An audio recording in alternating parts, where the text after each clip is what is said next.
اللهم صل على محمد اللهم بارك على محمد اللهم صل على محمد. Vamos dar todo cuidado e vamos dar toda a força depois de a gente cortar amizades e vínculos que a gente tem com outros povos e outras tribos. E depois daí, Allah subhanahu wa ta'ala vai fazer com que ele saia vitorioso. Depois de sair vitorioso, vai voltar para o seu povo e nos deixará assim com aqueles vínculos que a gente tinha já antigamente cortados, e aquelas amizades já acabadas. E nós o que é que vamos ganhar com isso? O profeta sallallahu alaihi wasallam sorriu e disse: fiquem tranquilos que eu estarei sempre ao vosso lado. Então aí fechou-se todo o acordo até que as pessoas voltaram para Medina. E assim, voltaram para as suas terras. E o profeta sallallahu alaihi wasallam ficou em Meca. Ficou em Meca fazendo ainda trabalho de divulgação, e Allah ordenou para que todos os muçulmanos saíssem de Meca para Medina. Todos os muçulmanos, toda a gente que já se tornar muçulmano tinha que deixar Meca e ir para onde? Para a cidade de Medina, porque lá já tem um campo preparado, muita gente já é muçulmano e será recebido por outros irmãos muçulmanos. Então, todo mundo deixou a cidade de Meca, e a primeira família que deixou a cidade de Meca foi Abu Salama e Salama e a sua família para ir a Medina. Quem conhece Salama? Salama, quem conhece? Casada de Muhammad sallallahu. Hã? Casada de Muhammad sallallahu. Então o profeta sallallahu se casou com ela mais tarde que o Abu Salama morreu, faleceu, porque um dia ele ouviu Salama ouviu o profeta Muhammad sallallahu dizendo que aquela pessoa que passar por uma infelicidade, depois de dizer Inna lillahi wa inna ilayhi raji'un, Allah subhanahu wa ta'ala restituirá com aquela pessoa que perdeu, ou com aquilo que ele perdeu, com uma melhor pessoa. Então, ele logo se recordou dessa palavra, Inna lillahi wa inna ilayhi raji'un. Quando faleceu, né? Inna lillahi, todos nós pertencemos a Allah, wa inna ilayhi raji'un, e todos nós retornaremos a Ele. Para ele será o nosso para ele será o nosso retorno, mesma coisa. Isso quando a pessoa perde o seu ente querido, tem que dizer isso. Então, Salama, quando ouviu isso, logo quando Abu Salama faleceu, ele se recordou dos ditos do profeta Muhammad sallallahu alaihi wasallam. E Abu Salama era uma pessoa excelente em todas as circunstâncias. Até ela ficou, será que quer surgir melhor marido que Abu Salama? Seu primeiro marido. Mas como ouviu o profeta sallallahu alaihi wasallam, então ele disse Inna lillahi wa inna ilayhi raji'un. Não passou muitos dias, o profeta sallallahu alaihi wasallam veio pedir em casamento. Então veio melhor homem em tudo. O que? Mais que o Abu Salama, o seu ex-marido, o falecido marido. Porque o profeta sallallahu alaihi wasallam, quem podia ultrapassar ele na excelência? Ninguém. Então ele foi ver que aquilo que o profeta sallallahu alaihi wasallam tinha falado é verdade. Seja como for, foi a primeira pessoa que deixou Meca para Medina. Então as pessoas foram deixando, cada um saíam 2 pessoas, 3 pessoas, um grupo, até que a cidade de Meca toda ficou vazia. Ficou vazia. E quem ficou lá dos muçulmanos são 3 pessoas.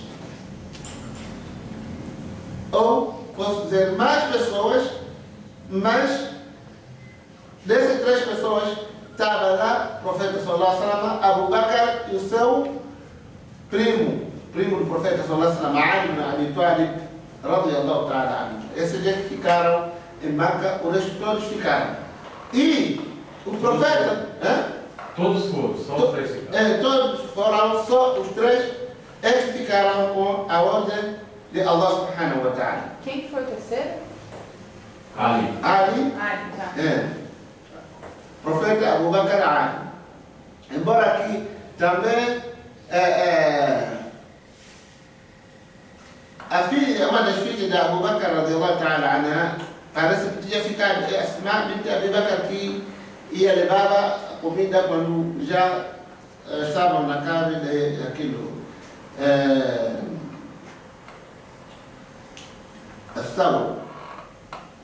Então o que acontece? As pessoas foram em Medina e chegaram em Medina. Como que eles foram recebidos? Dá para imaginar como que eles foram recebidos? Festa. Muita festa. Muita festa. Muita festa. Essa é a postura certa para o muçulmano. Recebe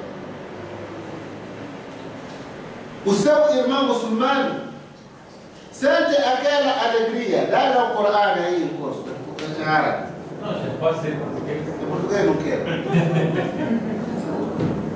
Poxa. Foram recebidas as pessoas com grande festa, alegria e tudo. Ainda vejam o que eles fizeram para com seus irmãos muçulmanos. Cada um repartiu tudo o que ele tinha como bem para dar ao seu irmão muçulmano. Por exemplo, se alguém tinha 2 animais, 2 camelos, Jazakallahu khair, então tirava um camelo e dava ao seu irmão muçulmano para começar a sua nova vida, porque é uma cidade nova que ele não tinha como começar a sua vida. Até dizem que alguns dos companheiros do profeta Muhammad sallallahu alaihi wasallam, que estavam lá em Medina, por exemplo, se estava casado com 2 mulheres, ele dizia que olha, escolhe uma dessas 2 mulheres que você mais gostou para eu divorciar e você se casar com ele.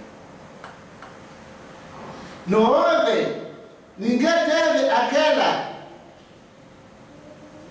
aquele rancor dentro do coração, dizer que pá, esses são imigrantes e a gente não pode receber eles.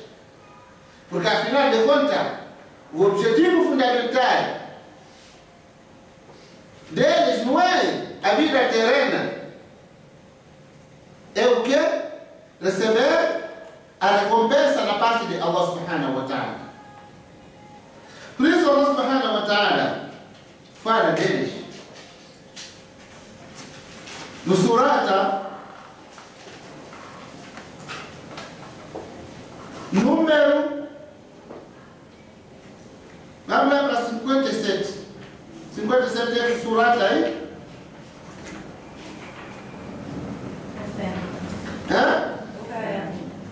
Como? O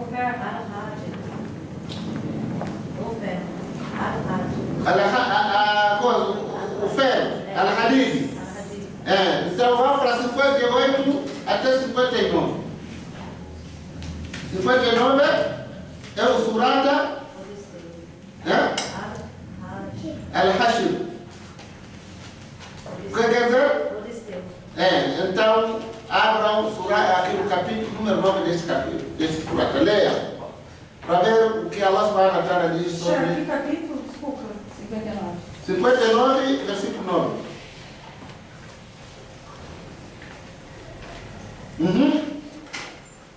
E os que antes deles residiam em Madina e haviam adotado a fé, mostram afeição por aqueles que migraram para junto deles e não nutrem inveja alguma em seus corações, pelo que tais migrantes receberam de despojo. Por uma outra, preferem-nos em detrimento de si mesmo, mesmo estando em necessidade. Sabei que aqueles que se preservarem da avareza serão os bem-aventurados. Subhanallah.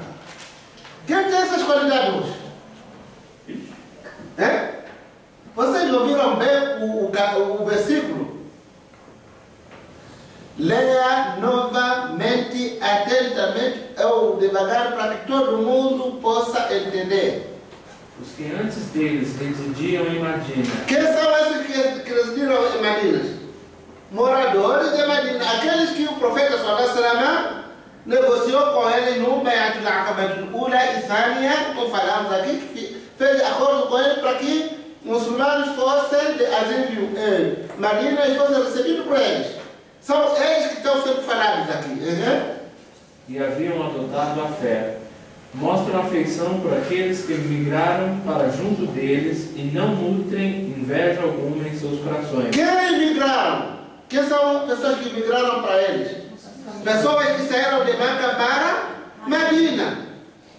Eles foram lá e encontraram seus irmãos com corações como? Estavam como seus corações? Aberto. Estavam de corações fechados? Não. Estava com aquilo que se chama de, aquilo como chama de xenofobia? Não. Tinham xenofobia eles? Todo mundo conhece o que é xenofobia? Como?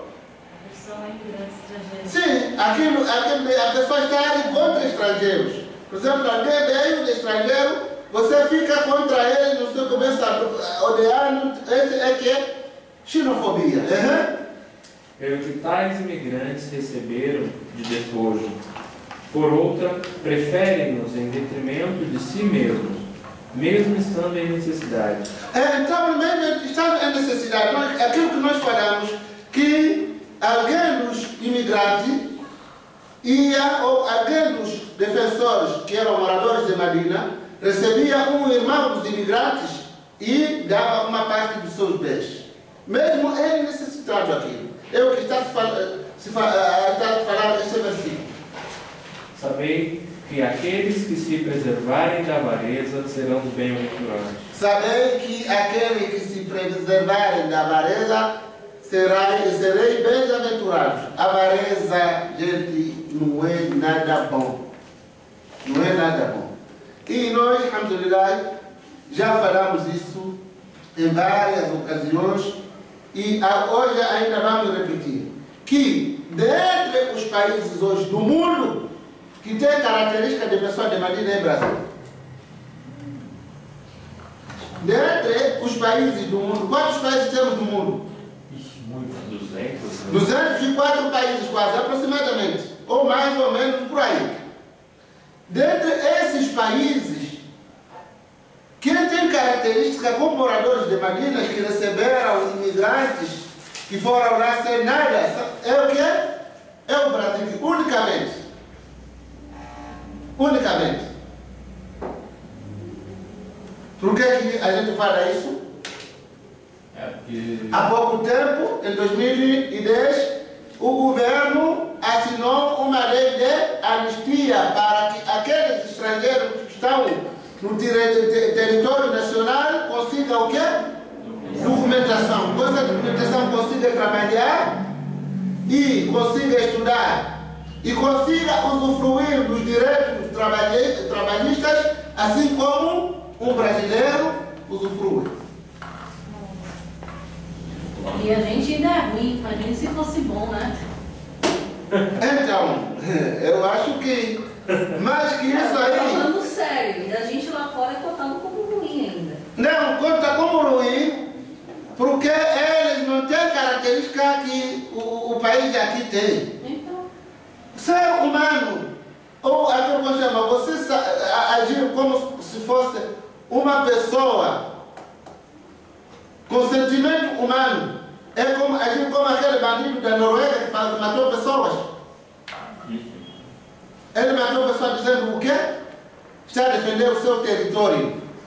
contra a invasão imigratória de muçulmanos e negros. O Brasil alguma vez falou isso? Onde é que se nota a maior junção de culturas e raças no mundo? Fora do Brasil. Existe algum país? O Brasil está em primeiro lugar. Então, o país, o Brasil pode ser, as pessoas podem achar o que eles acharem. Como, por exemplo, é um país ruim, não sei o que, muita malidade, prostituição, não sei o que. Tudo isso é um defeito. E não há nenhum que é 100%. Esse é o defeito que Allah subhanahu wa ta'ala deu. Mas também existem boas qualidades que mesmo o país islâmico não consegue. É mesmo o que estamos a falar. Nem os países islâmicos conseguem. Nem o país islâmico não consegue fazer isso. Vamos lá supor. Hoje você saiu aqui. Quer viver em Kuwait? Você quer viver em Kuwait? Mas nem uma hora. Na Arábia Saudita? Nem 2 horas. Se você foi lá como estudante, vai estudar, acabou de estudar, pronto, não tem acesso a nenhuma documentação. Acabou, pronto. Se você viver lá como alguém que está ilegal, é deportado. No Brasil não acontece isso. Por quê? Por quê?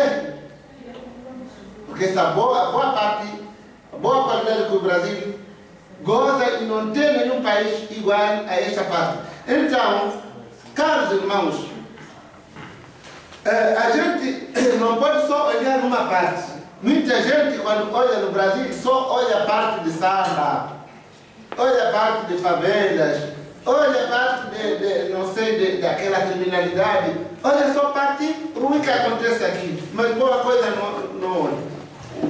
Pessoal, até mesmo aqueles haitianos que vieram começaram a entrar pelo Acre. E eles são pessoas que vieram depois da lei da anistia ter passado o seu tempo. Mas mesmo assim o governo fez questão de legalizar a situação deles para que eles possam trabalhar no Brasil, procurando melhor condições de vida. Por isso Allah subhanahu wa ta'ala ajuda muito a este país. Por isso Allah subhanahu wa ta'ala afasta este país de muitas calamidades naturais ou catástrofes, como por exemplo ciclones tropicais ou furacões que às vezes acabam com uma cidade, terremotos, aqueles perigos que o homem possa enfrentar, afasta por causa de quê? A boa qualidade que tem. O imamo, ou o Sheikh al-Islam, Ibn Taymiyyah, rahimahullah ta'ala, diz o quê? Inna Allah yansuru dawlata al-adilata walau kanat kafira. Que Allah subhanahu wa ta'ala apoia ou salva ou ajuda a um país o que é justo, mesmo que ele não seja um país islâmico. ولا ينصر الدولة الظالمة ولو كانت مسلمة. E nunca apoia a um país injusto, mesmo que seja um país islâmico. ثم تلا قوله تعالى. Depois ele argumentou com o versículo do Corão, onde Allah subhanahu wa ta'ala diz: وَمَا كَانَ رَبُّكَ لِيُهْلِكَ الْقُرَى بِظُلْمٍ وَأَهْلُهَا مُصْلِحُونَ. Que o teu Senhor jamais destruiria uma nação, um país, enquanto o seu povo é justo. Então, caros irmãos, a realidade tem que ser dita. Eu não tenho mais de dizer, a falar a verdade. Eu gosto muito dos países do mundo, gosto muito da Arábia Saudita. E da cidade que existe, gosto de Meca, segundo Medina. Mas um país como o Brasil, no mundo hoje não existe. No mundo hoje não existe. O povo brasileiro tem característica daqueles que defenderam o profeta Muhammad sallallahu alaihi wasallam, receberam muçulmanos, partilharam seus bens com eles e não sentiram nenhum peso dentro dos seus corações e não sentiram nada de ódio para os migrantes quando eles receberam em Madina. É o que? A gente não está aqui no Brasil. Wallah, eu não falo porque estou cheio de brasileiros na frente. Não falo por causa disso. Falo porque é verdade. A verdade tem que ser dita. Tem que ser dita. Até fora daqui, a ajuda no Haiti, tem a força de paz no mar do Líbano e da Síria, no do Brasil, chama-se Unifil, para evitar a entrada de armas. Na Namíbia também, a Marinha está ajudando a Namíbia a se estruturar, as forças para se defender, até fora daqui. Então serve de exemplo. Serve de exemplo. Então, o que nós queremos dizer com isso é você que é muçulmano, então tem que trazer essas qualidades dentro do seu coração. Que não pode ter ódio para ninguém. Porque a primeira coisa, o risco, o sustento vem da parte dele, Allah subhanahu wa ta'ala. E ele dá a quantidade que ele quer, aquele apraz. Uma boa quantidade, uma quantidade, aquele apraz. Então, você que é muçulmano, ainda brasileiro, que tem essa qualidade que você encontrou nesse país, então seja aquilo de coração aberto para com o seu irmão muçulmano que você recebe. Por exemplo, temos aqui muita gente que é já muçulmana. Quando já recebemos uma nova pessoa que não seja muçulmana, a gente tem que tratar com carinho. Procurarmos saber da situação dele. Procurarmos saber, mesmo aquele que já é muçulmano, que é ser revertido, vamos procurar saber qual é a vida que ele leva depois dele se tornar muçulmano. Será que ele ainda está tendo o mesmo vínculo que ele tinha para com a sua família? Se entende com a sua família? Porque muita gente, quando se torna muçulmano, se divide com a família. Algumas das vezes já tem sido ele como a causa principal. Como já é muçulmano, despreza aqueles que não são muçulmanos. Pensa que para todos estão no inferno. Não é assim também. Não é assim também. Gente, a nossa religião é uma religião muito boa, wallahi. Nos ensina boas coisas. Se a gente tratar pessoas que não sabem do Islã como pessoas perdidas que só vão queimar, olha, a culpa pode ser nossa. Porque nós conhecemos a verdade. O que a gente tem que fazer é tentarmos ensinarmos o bem que a gente conhece. Muita gente hoje carece do conhecimento islâmico. Mas quem é o culpado? Porque eles nunca tiveram acesso à informação certa. São culpados? Não. Eles encontraram essa vida assim. E você, alhamdulillah, teve a informação certa, Allah subhanahu wa ta'ala te guiou para o caminho certo. Então, você não vai pensar que trazer ele para o Islã vai ser de hoje para amanhã. É preciso que você trabalhe. E às vezes não são suas palavras que vão encaminhar ele para o Islã, são suas ações, suas atitudes. Aí você vai conseguir trazer pessoas para o Islã. Mas quando às vezes você vê pessoas que ficou muçulmano, começam a dizer: vocês estão perdidos, essa vossa religião não presta para nada, só que todos vocês estão no inferno, não sei porque a religião certa é o Islã. Tudo o que está a falar é verdade, mas o modo de falar é muito equivocado. Então tem que procurar maneira de ensinar para que ele sinta que, na verdade, o Islã é a religião certa, para a gente conseguir trazer ele no Islã. Como também, às vezes, própria família é que fica contra, por não saber exatamente qual é o foco principal do Islã. Muita gente não sabe. Wallahi, muita gente não sabe. Porque muitos não têm hábito de ler. Muitos não têm hábito de procurar saber, depois de ouvir que isso é assim. Não tem hábito de procurar saber. Começa a julgar baseando-se naquilo que a mídia fala para as pessoas. Se a lei do Globo fala que o Islã é a religião que prega fundamentalismo, terrorismo e extremismo, fica naquilo, ou fica com aquilo na cabeça dele. E todo muçulmano que ele vê pensa que é extremista, é fundamentalista. Chefe, posso fazer uma observação? Sim, pode. Já que falou na Globo, ontem no Jornal Nacional,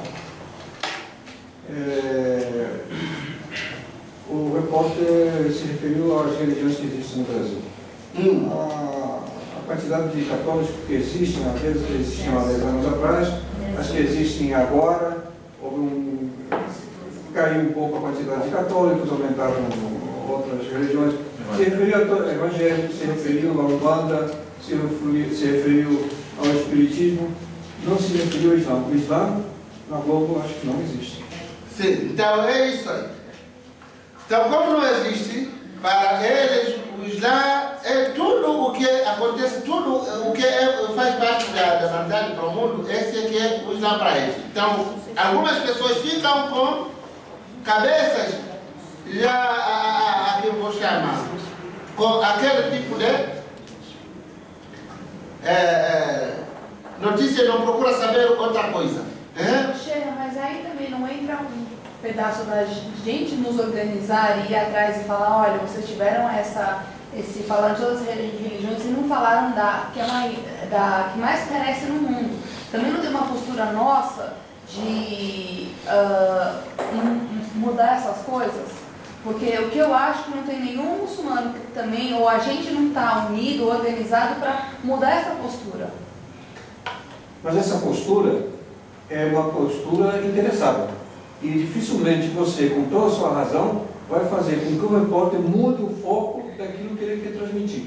Porque tudo ali é editado e eles falam aquilo que lhes convém.